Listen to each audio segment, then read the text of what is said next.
قرآن کی دو آیتیں ہیں. ایک آیت ہے یرفع اللہ الذین آمنوا والذین اوتوا العلم درجات. دوسری آیت ہے فضل اللہ المجاہدین علی القاعدین اجرا عظیما. اللہ تعالیٰ نے اپنی بارگاہ میں سب سے زیادہ مقرب ہونے یا افضلیت کے معیار کو بیان کیا ہے ان دو آیات میں کہ انسانوں میں سب سے افضل کون ہوتا ہے. ایک معیار اس آیت میں ہے یرفع اللہ الذین آمنوا والذین اوتوا العلم درجات. جس زمانے میں جو ہستی سب سے زیادہ علم رکھتی ہوگی وہ اس زمانے کے تمام انسانوں سے افضل ہوگی. اسی طرح جس زمانے میں جس ہستی کی جہادی خدمات اسلام کے لیے زیادہ ہوں گی وہ اس زمانے کے تمام انسانوں سے وہ ہستی افضل ہوگی. تاریخ اسلام گواہ ہے. تمام علماء کرام محدثین اس بات پر متفق ہیں کہ اسلام کی تاریخ میں رسول خدا کے بعد علی جیسا عالم بھی نہیں گزرا اور رسول خدا کے بعد علی جیسا مجاہد فی سبیل اللہ بھی نہیں گزرا. یا علی. ہم تفصیل میں نہیں جا سکتے. یہ ہمارے اس پہلے دعویٰ کے ثبوت میں میرا خیال میں ام المومنین کا یہ فرمان کافی ہے. وہ فرماتی ہیں کان علی اعلم الناس بعد رسول اللہ. رسول خدا کے بعد سب سے زیادہ علم علی کے پاس تھا. علی کے پاس تھا. یہ علم اس کے کئی سرچشمے ہیں. اس علم کے حصول کے کئی ذرائع ہیں. سب سے پہلا ذریعہ وہ رسول خدا کی زبان سے مراد بول چال نہیں ہے. زبان سے مراد یہ زبان وہ علی کی ولادت کے فوراً بعد رسول خدا نے اپنی زبان چسائی. لعاب دہن کے قطرے امیر المومنین کے دہن مبارک میں ٹپکائے. لوگوں نے پوچھا یا رسول اللہ یہ ہم نے نیا کام دیکھا ہے.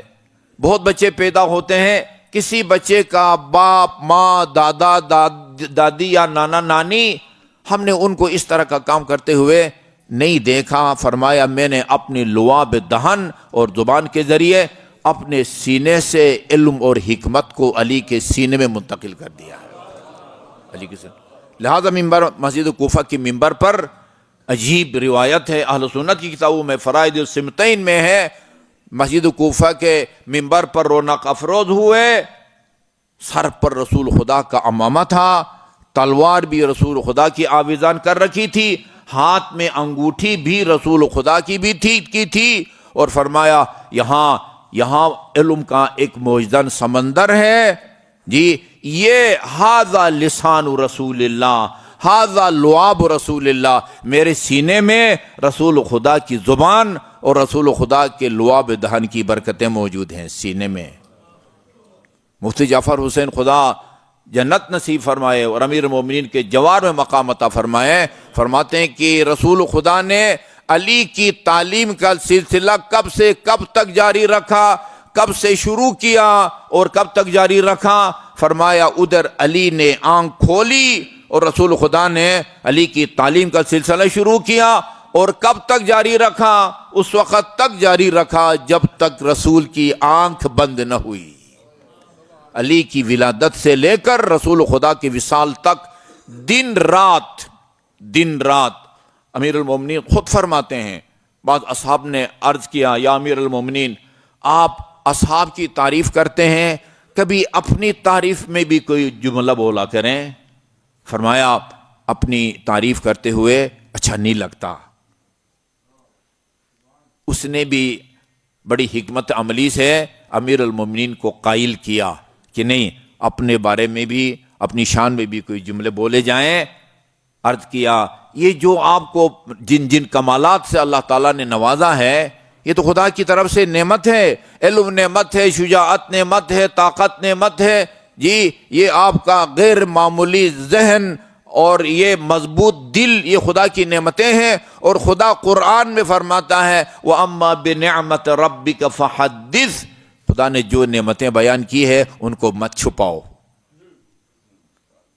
اس نے قائل کیا امیر المومنین کو، فرمایا اچھا اگر یہ بات ہے، دیکھو میں جب بھی رسول خدا کے پاس جاتا تھا اذا سألت اجبت، میں جو سوال بھی کرتا تھا رسول خدا مجھے جواب دیتے تھے، وَإِذَا سَكَتْتُ اُبْتُدِيتُ، اگر کسی دن خاموش بھی بیٹھتا تو رسول خدا خود علم اور حکمت بیان کرنا شروع کر دیتے تھے میرے سامنے۔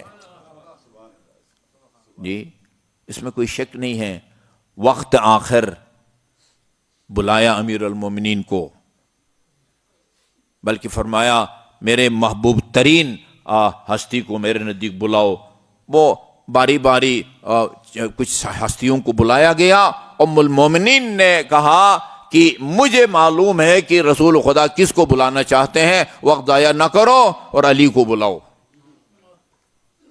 چند لمحوں کے لیے علی کو اپنی چادر کے نیچے لیا، نہ معلوم کتنے منٹ یا کتنے لمحے، پھر امیر المومنین نے اپنا سر باہر نکالا۔ لوگوں نے پوچھا کہ یا امیر المومنین ان چند لمحوں میں آپ کی کیا رسول خدا سے راز و نیاز کی باتیں ہوئی ہیں؟ فرمایا علمنی رسول اللہ الف باب من العلم، ان چند لمحوں میں رسول خدا نے مجھے علم کے 1000 باب تعلیم فرمائے، یفتح کل باب الف باب من العلم، اور ہر دروازے سے 1000 دروازے خود بخود کھلتے چلے جاتے ہیں۔ یعنی چند لمحوں میں علم کے 1 ملین، 1000 ضرب 1000 10 لاکھ ہوتا ہے نا، 1 ملین علم کے مسائل نہیں، علم کے ابواب تعلیم فرمائے رسول خدا نے علی علیہ السلام کو۔ اسی لیے نہج البلاغہ میں ایک دفعہ نہیں، ہاں سلونی سلونی قبل ان تفقدونی، جو پوچھنا چاہتے ہو ہاں قبل اس کے کہ علی تم میں نہ ہو، جو پوچھنا چاہتے ہو پوچھو۔ فإنی أعلم بطرق السماوات من طرق الارض، علی زمین کے راستوں سے بہتر آسمان کے راستوں کو سمجھتا ہے۔ جی وہ علمی واقعات، وہ پیچیدہ مسائل کے سوالات کے جوابات، مستقل کتابیں لکھی گئی ہے امیر المومنین کے عجیب اور محیر العقول فیصلوں پر مشتمل۔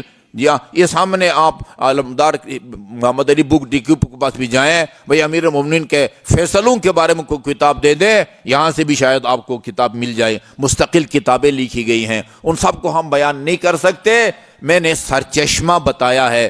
رسول علی کے معلم تھے اور علی رسول کے شاگرد تھے، اور آپ اس بات پر فخر کرتے تھے۔ اس کے علاوہ علی کا علم کا ایک اور سرچشمہ یہ ہے کہ رسول خدا پر جب وحی نازل ہوتی تھی نا، وحی سامنے بیٹھے ہوئے اصحاب کرام وہ محسوس کرتے تھے کہ رسول خدا پر وحی نازل ہو رہی ہے۔ جب براہ راست آپ کے قلب پاک پر وحی نازل ہوتی تھی، آپ کا وہ رنگ متغیر ہوتا تھا اور محسوس کرتے تھے کہ اس وقت بذریعہ وحی شریعت کے احکام کو رسول خدا وصول کر رہے ہیں۔ لیکن یہ کیفیت دیکھ کے اندازہ تو ہو جاتا تھا کہ وحی نازل ہو رہی ہے، لیکن وحی لے کے آنے والا کدھر ہے اور کیا کہہ رہا ہے نہ کسی کو وہ نظر آتا تھا، نہ اس کی آواز کسی کو سنائی دیتی تھی۔ مگر رسول خدا علی سے فرماتے ہیں یا علی انک تسمع ما اسمع وترى ما ارى، جو میں دیکھتا ہوں اس کو تو بھی دیکھتا ہے، اور میں جو سنتا ہوں اس کو تو بھی سنتا ہے۔ جی رسول خدا کے بعد سب سے بڑے عالم امیر المومنین علیہ السلام، تمام صفات کمال میں۔ ہمارا عقیدہ ہے کہ رسول کے بعد، صرف رسول کے بعد نبی امام کی بات بھی نہیں، ہر نمائندہ الہی، چاہے وہ رسول ہو، نبی ہو، یا ہمارے عقیدے کے مطابق امام ہو، یہ تینوں الہی منصب ہیں۔ رسول بھی خدا بناتا ہے، نبی بھی خدا بناتا ہے، اور امام بھی خدا بناتا ہے، اور خدا اس کو نبی یا رسول امام بناتا ہے جو اپنے زمانے کے تمام انسانوں میں تمام کمالات میں افضل ہو۔ جو تمام کمالات میں سب سے افضل نہ ہو، وہ نہ وہ رسول بن سکتا ہے، نہ وہ امام بن سکتا ہے، نہ نبی بن سکتا ہے۔ علی جہاں عالم الناس تھے، سب سے بڑے عالم، وہاں اشجع الناس بھی تھے، سب سے بڑے شجاع اور بہادر۔ وہاں وہ عادل الناس بھی تھے، اب رسول خدا کے بعد اپنے زمانے کے تمام انسانوں سے زیادہ عادل اور منصف بھی تھے، اور اعبد الناس بھی تھے، سب سے زیادہ بڑے عبادت گزار، اور اصبر الناس بھی تھے، سب سے زیادہ صبر کرنے والے، اور احلم الناس بھی تھے، سب سے زیادہ حلیم اور بردبار۔ کسی بھی صفت کمال میں رسول خدا کے بعد کوئی علی کی برابری نہیں کر سکتا تھا۔